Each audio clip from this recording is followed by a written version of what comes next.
Hello and welcome back to Fat Feast or Fear Part 3. I'm Dr. Mark Woodall of Naturopathic Health and Fitness. If you'd like to contact me, you can do so through my blog.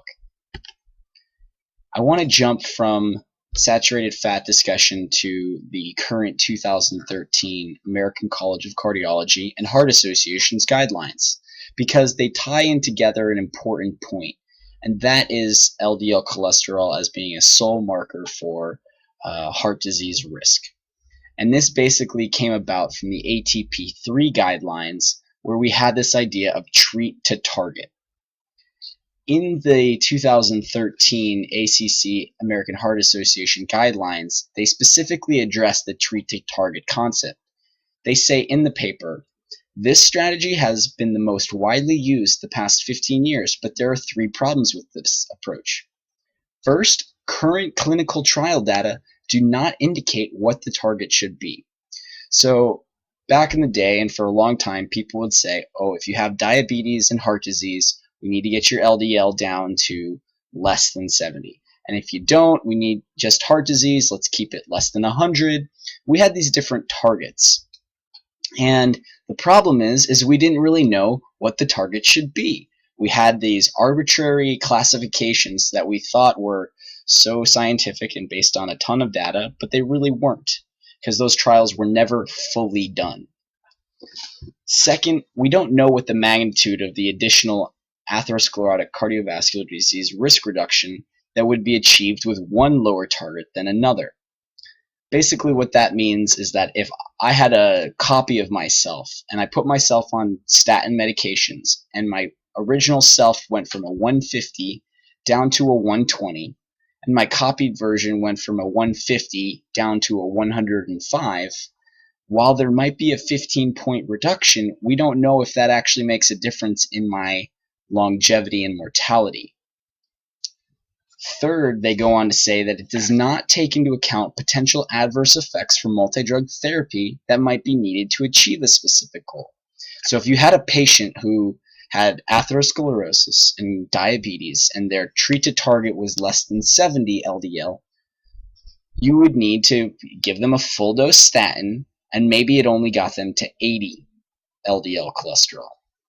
You still need to get them to that 70, which is an additional 10 points, which means you'd have to add an additional drug, and we don't know the potential adverse effects that adding that extra drug just to treat this specific target of less than 70 and how that affects your mortality. To show you this in a graph format, basically when we look at the percentage of patients with coronary artery disease, we see something very interesting. And we see that they ideally think that it should be 70, but definitely less than 100. But if you look at the graph, the percentage of people who have coronary artery disease, meaning heart disease, is virtually the same at the lowest level as it is at the third tertile, meaning 129 to 146. The same percentage of people have coronary artery disease at at different levels. That's interesting. What that means is, and brings to question, is whether or not there are other markers that can more differentiate coronary heart disease that's more lethal and more deadly. Oxidized LDL is one of those markers that we can use because we see that the percentage of patients with coronary artery disease who have oxidized LDL, as that level increases, they have more heart disease. So that graph looks a lot better as composed to our previous graph where they all look the same. We can conclude that if you have higher oxidized LDL cholesterol, then there's a higher percentage likelihood that you have coronary artery disease, where if you had a low percentage of oxidized LDL, then you probably do not have coronary artery disease. And in fact, people have looked at whether or not diet can manipulate your oxidized LDL cholesterol and your lipoprotein A, which is a molecule looking at cholesterol cardiovascular risk. They did a baseline diet where both groups of 37 people were eating the same diet, and then they divided them into a low-fat, low-vegetable diet and a low-fat, high-vegetable diet for 5 weeks. They then crossed them over, meaning there was a washout period for 3 weeks. And then finally, they crossed them back over. So if you were eating diet A, you're now going to eat diet B. And if you ate diet B, you're not now going to eat diet A, to figure out what this effect would be on oxidizing LDL cholesterol.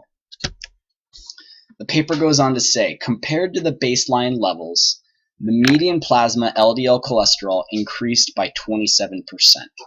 So that means that when we fed them this diet, their oxidized LDL cholesterol actually increased in response to the low-fat, low-vegetable diet, and by 19% in response to the low-fat, high-vegetable diet.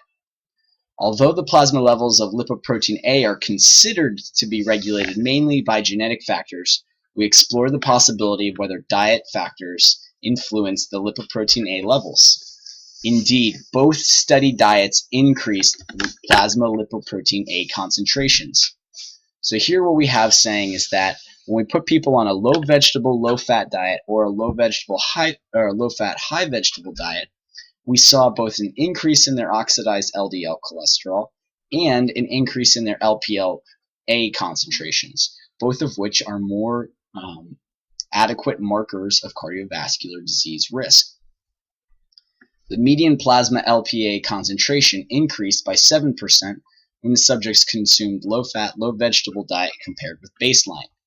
At the end of the low-fat, high-vegetable diet, the median plasma LPA concentration was 9%.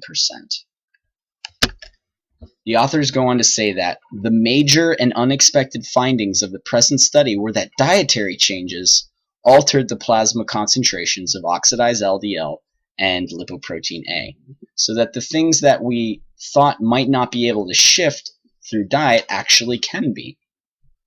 Our subjects consumed diets containing decreased amounts of total and saturated fat. The study protocol used a randomized crossover design for each of the study diets, which further adds confidence to the main findings that plasma levels of oxidized LDL and lipoprotein A were significantly increased on a low-fat diet, compared with their levels on their normal everyday diet. Although the significant amounts of vegetables, berries, and fruits in the diet significantly influenced the plasma antioxidant concentrations, it seemed that they did not affect the amount of oxidized LDL and lipoproteins in the circulation.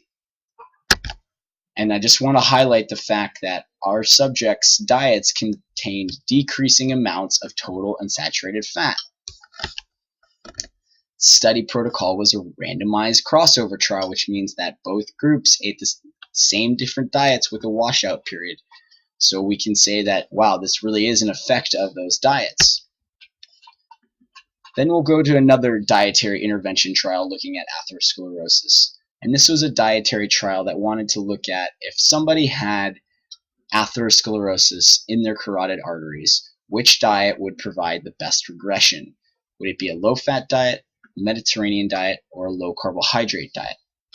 They go on to say in the paper, in a previous 3-month trial among 38 participants with carotid stenosis of greater than 60%, meaning that if you had 100% blood flow, zero blockage in your artery to your brain, you now have more than half of that blood flow reduced because of blockage. It says the mean change in plaque volume was 16.8 millimeters cubed for placebo and negative 90 for atorvastatin.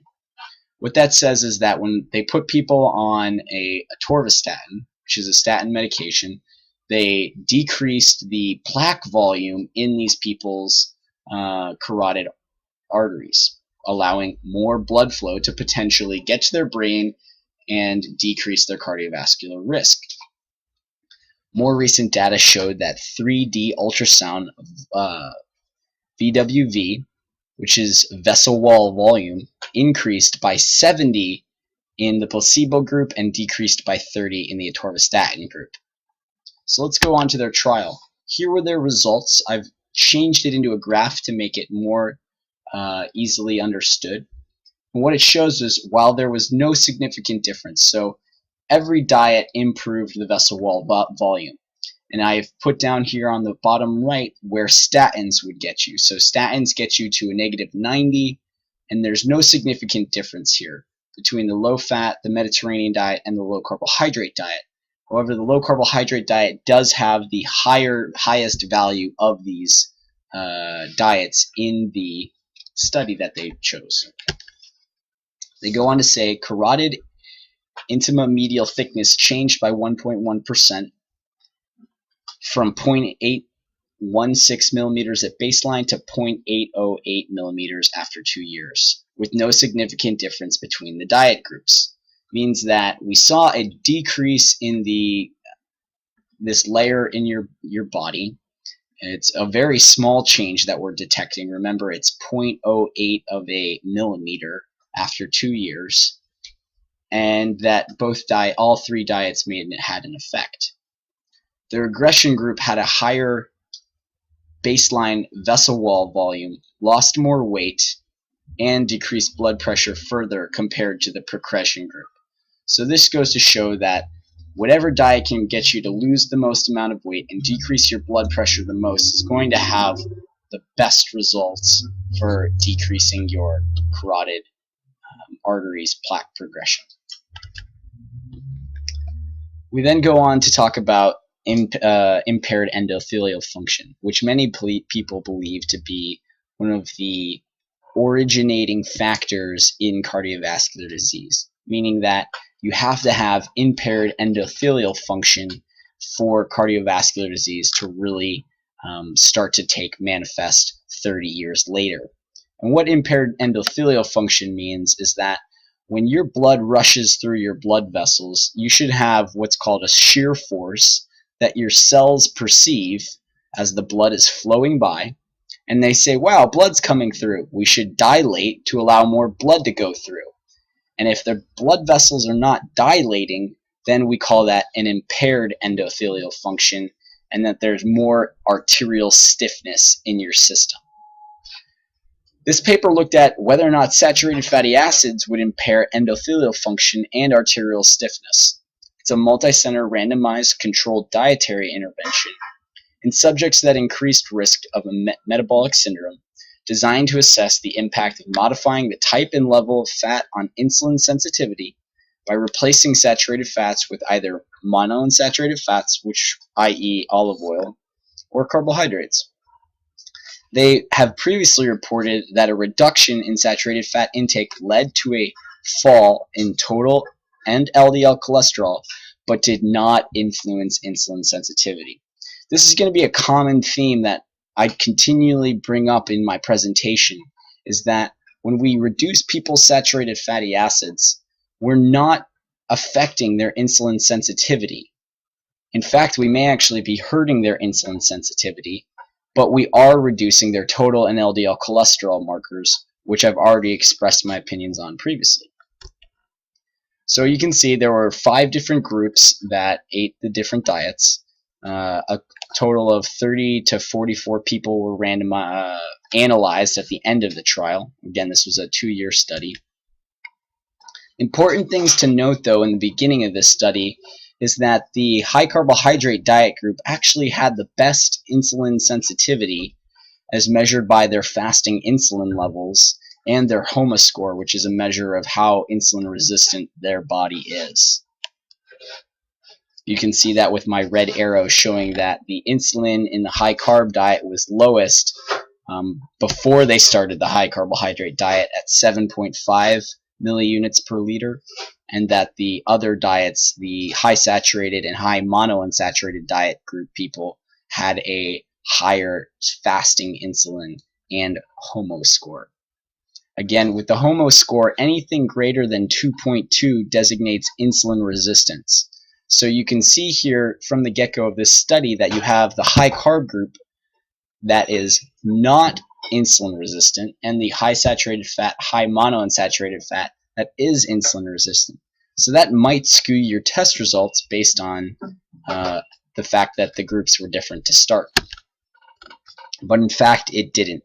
And what we found was that there was no change or no significant difference in flow-mediated dilation or in pulse wave velocity which is a measure of arterial stiffness. Basically, it's the velocity that the blood takes to get from your carotids down to your femoral artery. And there was no difference on these diets, so that was interesting. Before I continue on, I'm going to sign off for this section of part 3, and I hope you will join me in part 4. Thank you.